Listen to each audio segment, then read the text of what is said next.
یہ 2 لائنر باقی کس کس نے شرکت کی اس کے اوپر بات کی گئی ہے، اور یہ بھی کہا گیا ہے کہ دونوں اطراف کی جانب سے دی گئی تجاویز پر تفصیلی گفتگو ہوئی ہے اور معاملات پر کافی پیش رفت ہوئی ہے۔ اس کے علاوہ ہمیں ابھی تک یہ نہیں پتا، کلیئرٹی نہیں ہے، کیونکہ Shehbaz P M L N نے آبویسلی یہ تو پیپلز پارٹی نے کہا تھا کہ وہ پی ایم ایل این اپنا امیدوار لے کے آئے پرائم منسٹر کا، تو ہم ان کو ووٹ تو دیں گے لیکن کابینہ میں شامل نہیں ہوں گے۔ اب یہ کلیئرٹی نہیں ہے۔ میرے پاس تھوڑی سی انفارمیشن ہے اس حوالے سے۔ میرے پاس بھی ہے، ذرا آپ بتائیں پھر آپ کو بتاتا ہوں۔ اب اس میں جو پہلے تو یہ بات چل رہی تھی کہ وہ بالکل کابینہ کا حصہ نہیں بنیں گے، اور انہوں نے آئینی عہدے جو ہیں صدر پاکستان کا، چیئرمین سینٹ کا، اسپیکر نیشنل اسمبلی کا، ان کی انہوں نے ڈیمانڈ کیا ہے۔ میرا خیال پی ایم ایل این کے اندر جو ایک دو دن تک پہلے تک بات ہوئی کہ اکیلے ساری ذمہ داری آپ اٹھائیں گے، اور ان حالات میں جو پاکستان کی معیشت ہے اس کے جو حالات ہیں، یہ تو پھر وہی پی ڈی ایم 1 میں جو ہوا تھا اور بدنامی ساری پی ایم ایل این کی اور مزے سارے پاکستان پیپلز پارٹی لے گئی۔ تو اب جو آج کے ان کے مذاکرات ہوئے ہیں اس میں جو میری اطلاع ہے کہ اب چیزیں اس سائڈ پہ چلنا شروع ہو گئی ہیں کہ دونوں جو پارٹیز ہیں مین، پاکستان پیپلز پارٹی اور پی ایم ایل این، دونوں انڈیپینڈنٹ گورنمنٹ بنائیں گی۔ ان اوے ان کے ٹینیور اگر 5 سال کا ہے تو ڈیوائیڈ ہوگا، کتنا اس کا عرصہ، کون سی پارٹی پہلے اقتدار میں آئے گی، کون سی بعد میں آئے گی، اور کتنے عرصے کے لیے ایک پارٹی آئے گی اور کتنے عرصے کے لیے دوسری پارٹی آئے گی۔ اب جو ڈسکشن ہے وہ اس سائڈ پہ چل چکی ہے، یہ اس سے تھوڑی سی ڈیویشن ہے۔ پہلے تو یہ تھا کہ ہم نے بالکل گورنمنٹ نہیں لینی، اب بات یہ ہو رہی ہے کہ ٹھیک ہے دونوں پارٹیز گورنمنٹ بنائیں۔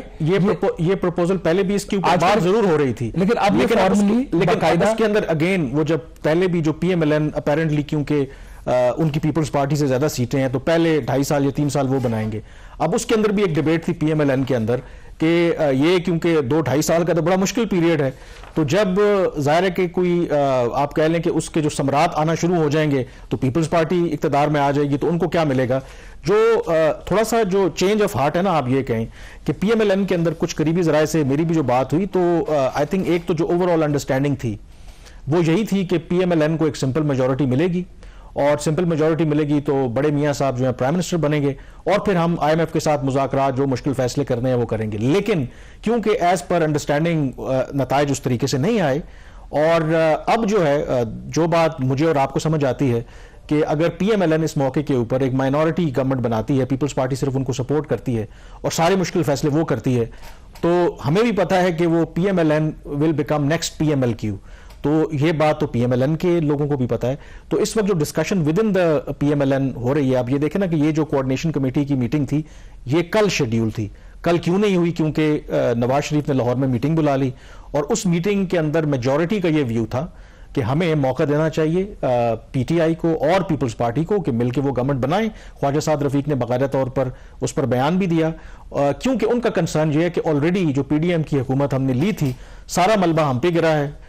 کیونکہ ہم نے آئی ایم ایف کے پروگرام میں گئے ہیں، سخت شرائط مانی ہیں، اور ایک دفعہ پھر ہمیں جو ہے وہ اس طرف لگایا جا رہا ہے۔ تو ابھی آئی تھنک چیزیں جو ہیں آپ کہہ سکتے ہیں کہ انسرٹن ہیں۔ لیکن ایک جو چیز جو پہلے تھا کہ جو بالکل پاکستان پیپلز پارٹی اقتدار میں نہیں، کیبنٹ میں نہیں ہے، کنڈیشن یہی ہے، کنڈیشن جو پی ایم ایل این اب کہہ رہی ہے کہ ایسے نہیں ہوگا کہ وہ جو اب پھر آپ اونرشپ لیں گے، مطلب یہ ایسا نہیں ہوگا کہ صرف پی ایم ایل این نے یہ وہ کہہ لیں کہ ٹھیکہ لیا ہوا ہے کہ ہم نے بوجھ اٹھانا ہے، تو پھر سارے بوجھ اٹھائیں گے، کیونکہ یہ مسئلہ پھر اگر کہتے ہیں کہ جی پاکستان کے مفاد کیا ہے تو پھر سارے لیں کہ صرف پی ایم ایل این دیکھتے ہیں کہ منڈے کو ناظرین کیا ان کی آگے بات چیت چلتی ہے، لیکن ابھی تک کی جو چیزیں ہیں اس میں ٹائم لگ رہا ہے، اور یہ ایکسپیکٹڈ تھا اتنا ہی ٹائم لگنا تھا یا اس سے بھی زیادہ لگ سکتا ہے، کیونکہ اگر کسی بھی پارٹی کی میجورٹی نہیں، اور سمپل میجورٹی تو بالکل کسی پارٹی کی نہیں ہے، پی ٹی آئی بھی اس پوزیشن میں نہیں ہے کہ وہ اکیلے گورنمنٹ بنا سکے، کسی اور کے ساتھ وہ اس طرح بیٹھ کے بات کرنے کو تیار نہیں ہے۔ تو لیکن اگر اس طرح کی کولیشن اور ویک کولیشن گورنمنٹ بنتی ہے تو پاکستان کی اکانومی کا کیا ہوگا؟ اس کی پچھلے جو 16 ماہ اس میں کیا حالت رہی اس اکانومی کے ساتھ؟